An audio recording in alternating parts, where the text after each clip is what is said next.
السلام علیکم ناظرین، میں ہوں تفہیم الرحمان۔ اس وقت موجود ہوں ازاخیل پارک میں۔ خیبر پختونخوا کے بڑے پارکوں میں ایک پارک سمجھا جاتا ہے۔ یہاں پر بہت بڑے ایک قرآنی نباتاتی باغ بھی تھا، اور ابھی یہ کیوں اجڑا ہے؟ یہ یہاں پر مسائل تھے، دلی انتظامیہ، پشاور یونیورسٹی، تو اس کے بعد رفتہ رفتہ یہ پارک ایک ویران صحرا کی شکل اختیار کر دیا۔ یہاں پر کروڑوں روپے لگائے گئے، وہ کروڑوں روپے آپ یہ کمرے ہیں، ٹیوب ویل ہیں، بجلی، اسٹریٹ لائٹ، درخت، مختلف مدوں میں پیسے لگائے گئے۔ یہ گیٹ یہاں سے اکاڑ کر لے جائے جا چکے ہیں۔ اسی طرح جو یہاں پر درخت تھے، بہت بڑی تعداد میں یہاں پر درخت 30-40 سال میں اگائے گئے اور وہ ایک حد تک پہنچے، وہ درخت بھی آج نہیں ہے۔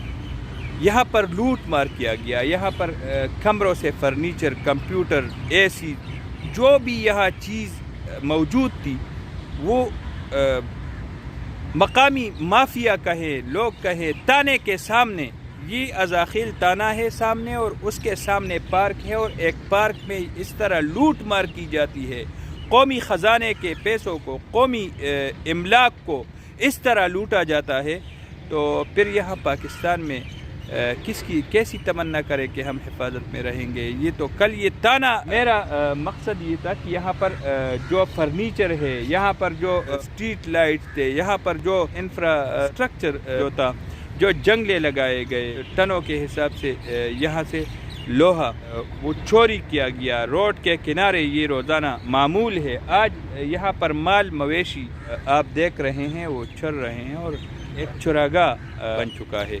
ہماری حکومت سے درخواست ہے کہ اس حوالے سے وہ ایکشن لے اور اس پارک کو دوبارہ آباد کرے۔ پوری دنیا میں پارک آباد کیے جاتے ہیں، لیکن یہاں پر لوٹ مار کیا جا رہا ہے پارک۔